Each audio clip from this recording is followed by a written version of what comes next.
It's a huge section which talks about the reporting requirement from the auditors, right? That is right from whether we have obtained all the books of information has been obtained and sorted, when the books of accounts are are there as kept as required as per the Companies Act, whether there is any deviation from the accounting standards. Then you have the IFC reporting given under section 143 subsection 3. Now there is a final clause which says other matters as may be prescribed. In those other matters there are already 3 matters. So what are those 3 matters? PMI, pending litigation, material unforeseeable losses, and transfer to investors dividend fund. Now apart from this PMI, I will write it, apart from this PMI, now going forward there are 2 additional matters which are included. There are how many matters? There are 2 additional matters which are included. Who has to report? The auditor will have to report. The auditor will have to report. The first matter is what is there right in front of us. This is a corresponding amendment has also been made in Schedule 3, which we have already discussed as part of a Schedule 3 class. Okay, this is basically the reporting on the ultimate beneficiary company and the intermediary company. Right, so let's look at what it is. So you could get a question because an amended area. This is applicable from 1st April 2021. These amendments are from 1st April 2021. Right. So you could get a question from this area or you may not get, depends upon the examiner. Okay, whether the management has represented to the best of its knowledge. So this is there are 2 amendments. The first reported requirement is what I am reading out right now. Whether management has represented to the best of its knowledge and belief other than as disclosed in the notes to the accounts. Now this is already covered as part of Schedule 3 to the Companies Act. Right, no funds have been advanced or loaned or invested either from borrowed funds or from shared premium or any other sources or kinds of funds by the company to any person. Now, here the company is the reporting entity. Company here means the report. So A is giving funds to B to invest in C. So here we are talking about A. Here we are talking about A, right?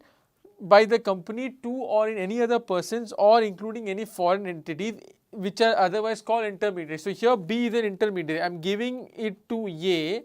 I am the entity who is the funding party. I am A who is the funding party and giving it to B. B is the intermediary and C is the ultimate beneficiary and A is called the funding party.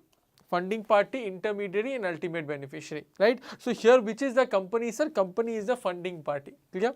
So again, by the company to any other person or entities including any foreign entities with the understanding whether recorded in writing or otherwise that the intermediary, which is what, sir? B, shall whether directly or indirectly lend or invest in other persons or entities identified in any manner whatsoever by or on behalf of the company. Now lend or invest in other persons or entities, this is C.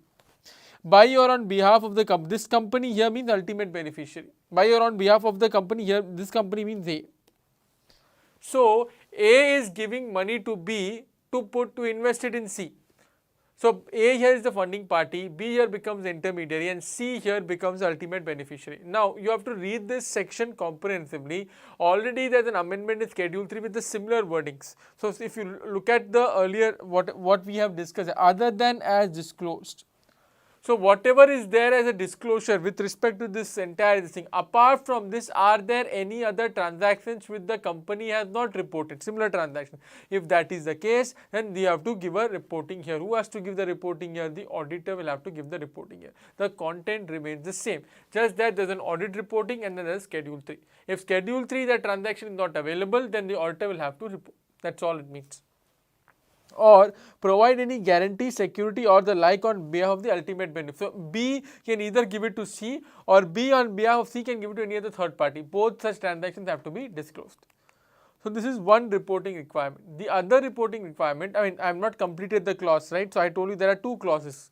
So the 2 clauses, this is first part of the first clause. Now second part of the first clause we are discussing now.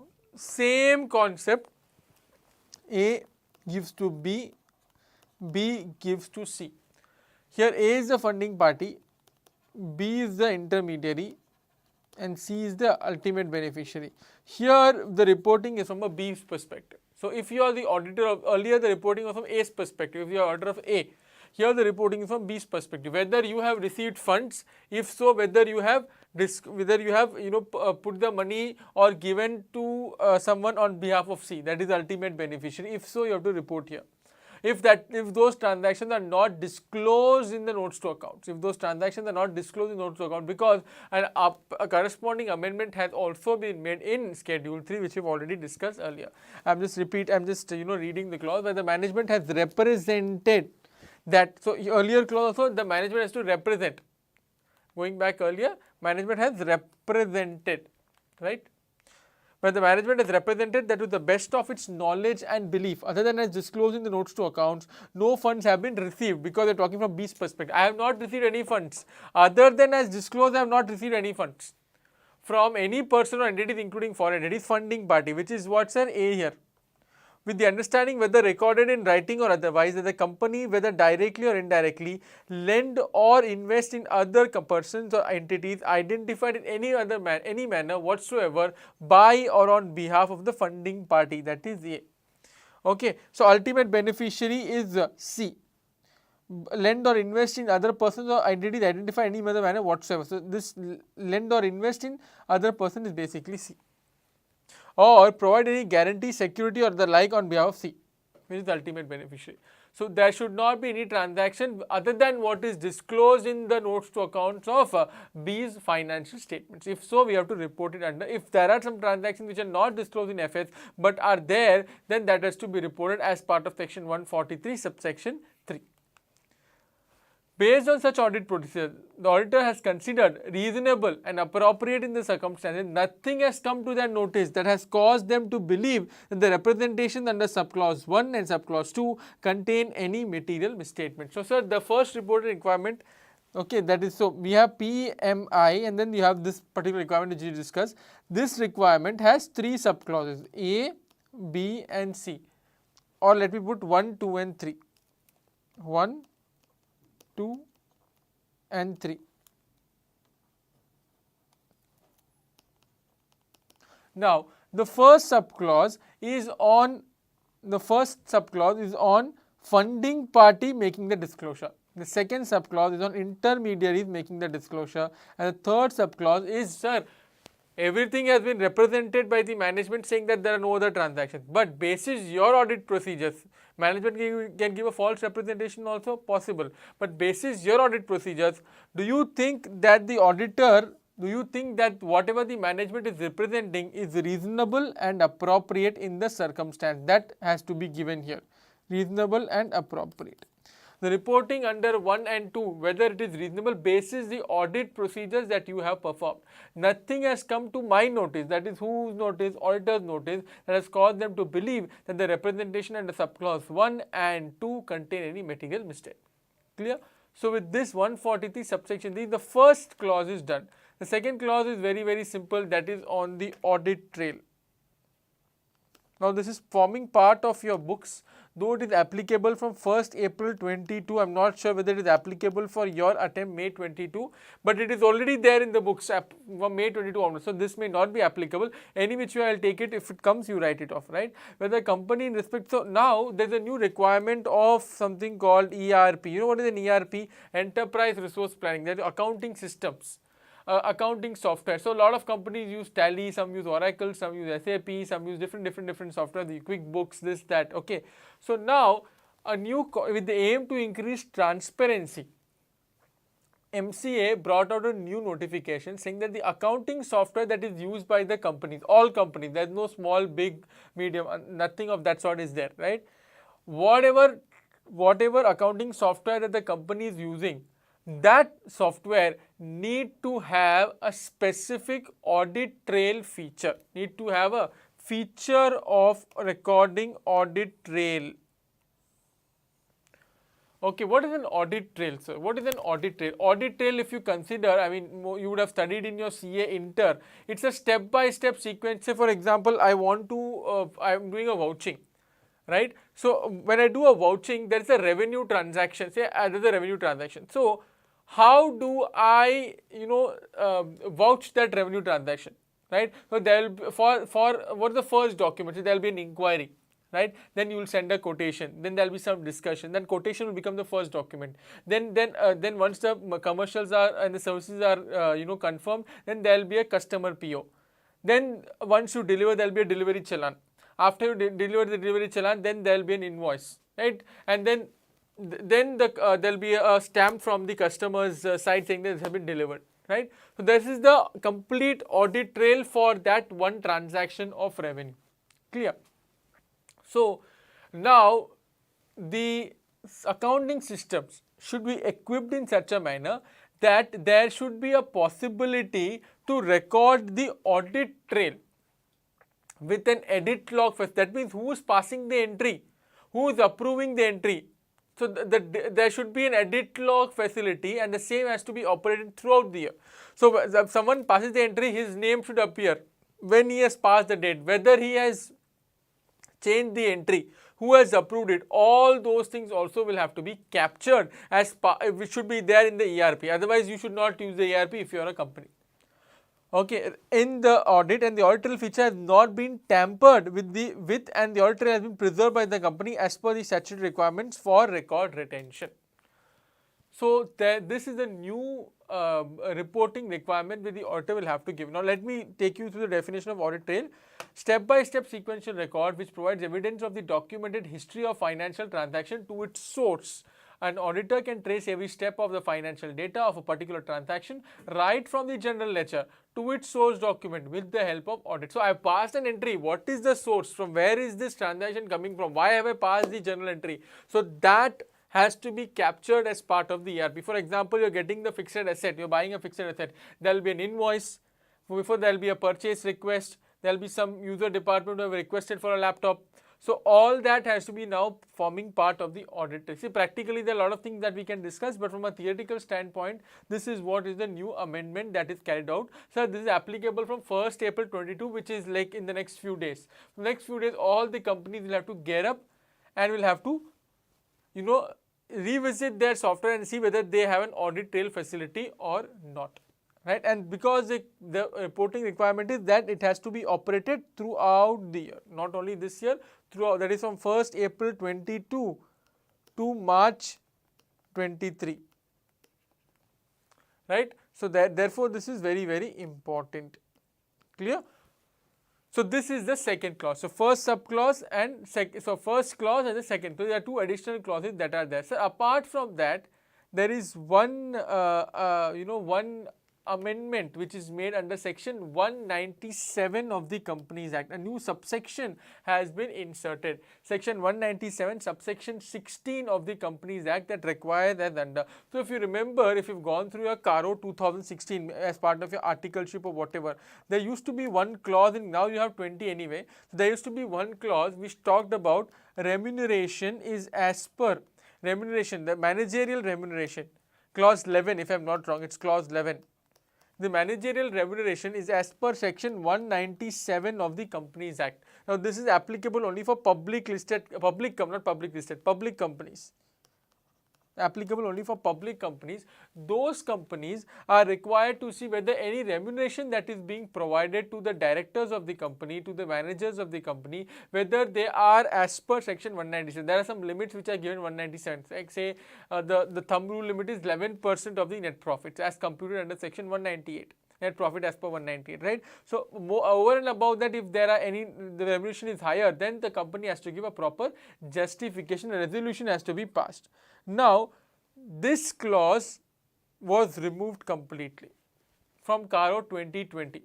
Why, sir? Because they've inserted a clause under section 197 subsection 16 and brought it under the ambit of section 143 subsection 3. The auditor of the company shall in his report under section 143 make a statement as to whether the remuneration paid by the company to its directors in accordance with the provisions of this section, whether remuneration paid to any director is in excess of the limit laid down under this section, and give such other details as we prescribe. So they have removed from CARO 2016 and they brought it under 197 subsection 16. They have removed from CARO 16 and brought it under 197. So the reporting requirement is still there, just that the placement has been changed. If from CARO 16 it has gone to section 197. So if the auditor still has to give a reporting, just that from CARO it will be removed and it will be shown under section 143 subsection, I mean under 140, if you remember your audit report format, there is a specific heading called other reporting requirements, right? Other report on other reporting and regulatory requirements. In that you will have to mention this piece. Therefore, the reporting requirement for audit of public companies needs to be covered in the audit report under section report on other legal and regulatory requirements. Accordingly, the auditors of public companies are advised to comply with the aforesaid reporting requirements in the auditor's report. So I think with that we finished the chapter 5. Okay, there are two amendments. We already, so I will just give you a summary of the amendment that we've gone through. One is Schedule 3, which I have taken in the earlier classes. Okay, apart from this, section 143 subsection 3, which has two amendments. One is the one is what we will discuss, right? Funding party, ultimate beneficiary and intermediary reporting requirements. The other one is audit trail. Apart from that, section 197 has been amended to include one section on managerial remuneration. Now, why sir this is included? Because CARO 16, that particular clause has been removed. Okay, apart from this, there is no major changes. Whatever is there was applicable last year. I mean, see, some of this is also applicable in the last attempt, but just for revising and considering that these are important amendments, I am taking you through this. That's why we are having this particular session. Okay, now going forward.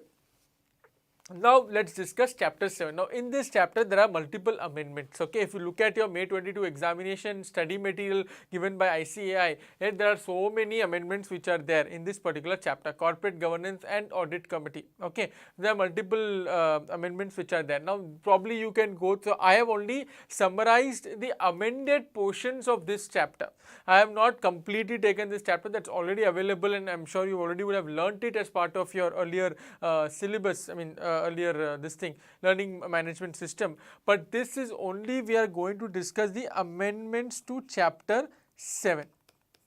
What is the name of chapter 7? Corporate Governance and Audit Committee, right? The first amendment is under Regulation 3, applicable. Now here the major, this thing is LODR. What is LODR? Listing and Obligation Disclosure Requirements, okay? So LODR is the listing requirements from SEBI. What is the SEBI? The watchdog for all listed companies, okay? Securities Exchange Board of India. Now this LODR is to improve the corporate governance of any listed company. So they have brought out a particular regulation. There are so many regulations, okay?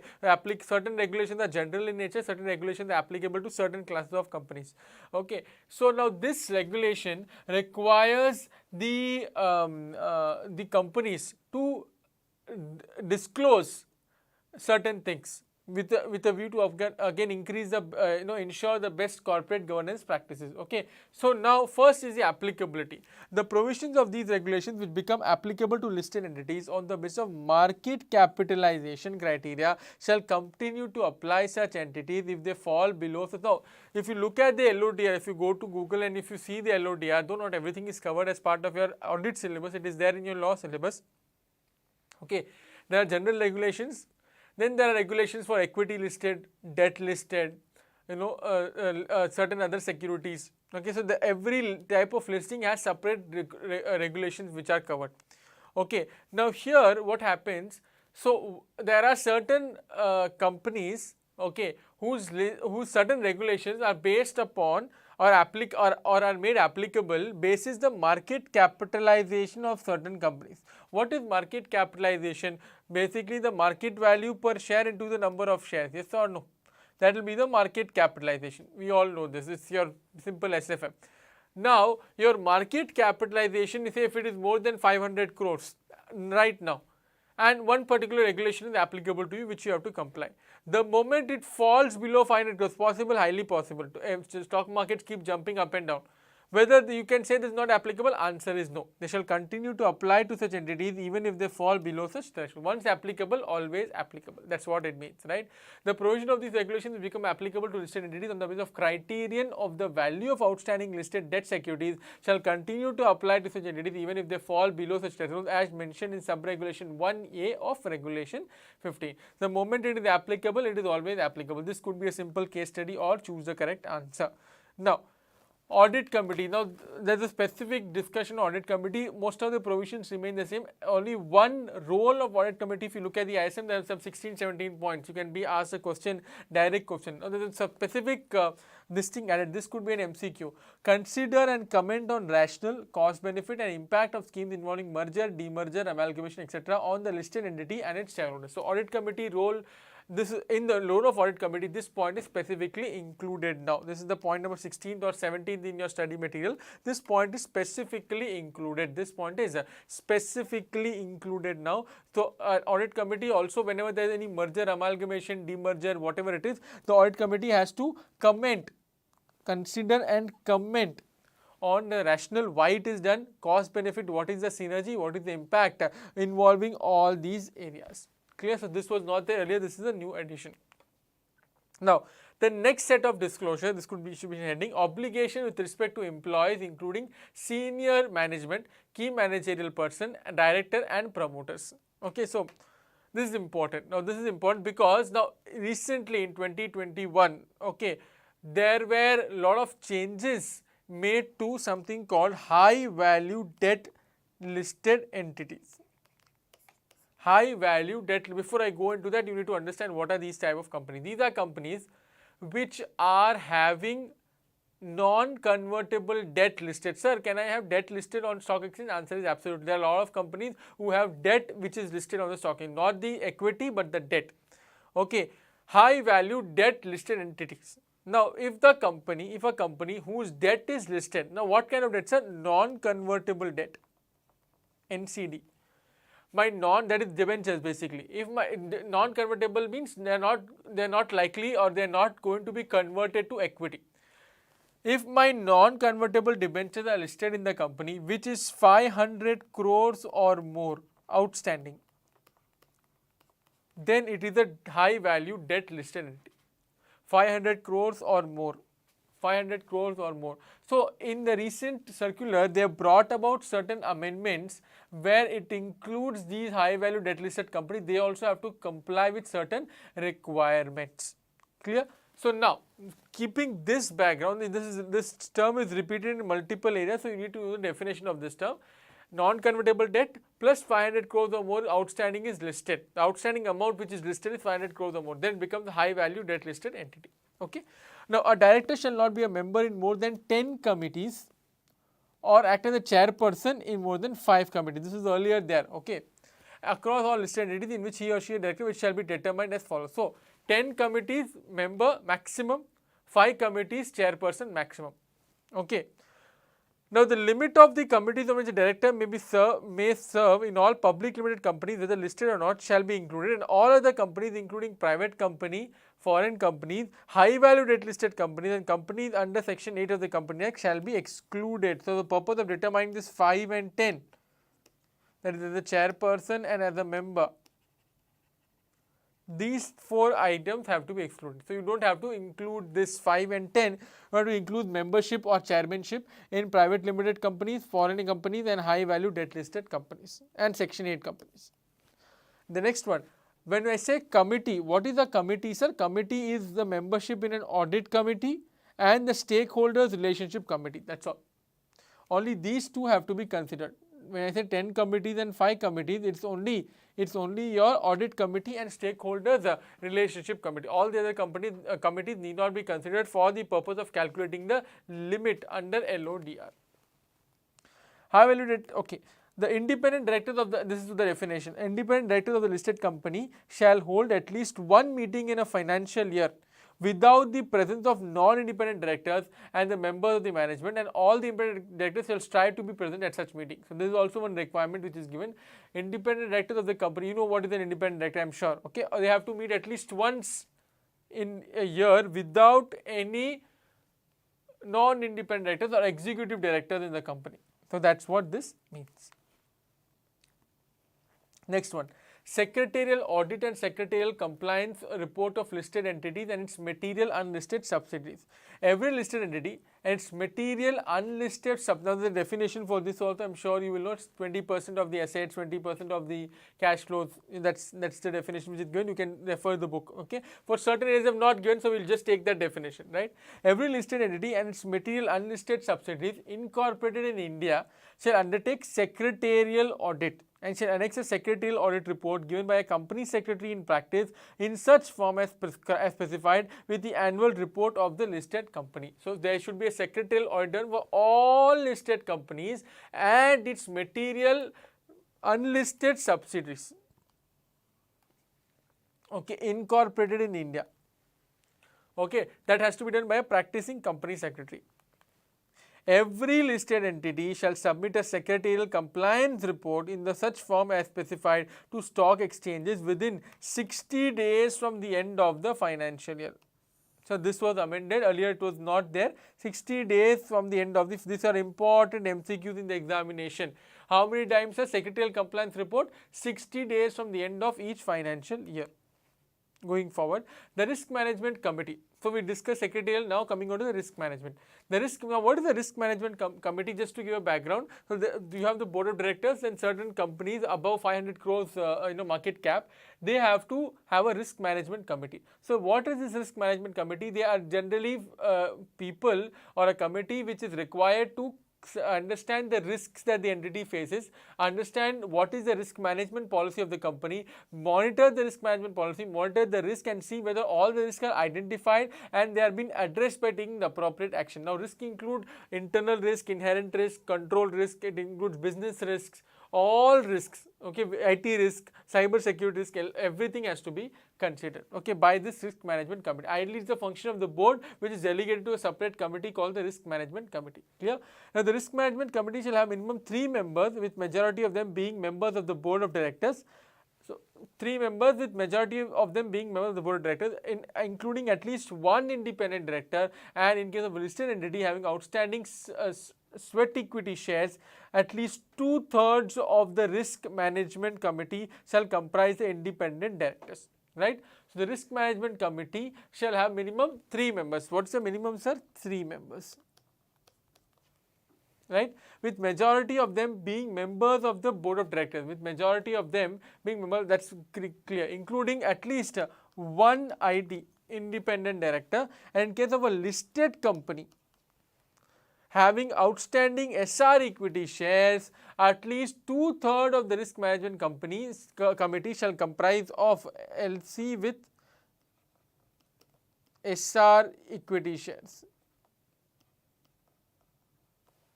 At least 2/3. So, here at least 1, here at least 2. So, if I have 3, then at 3 members, and if it is a listed company with SR equity shares, then at least 2 should be independent directors, 2/3.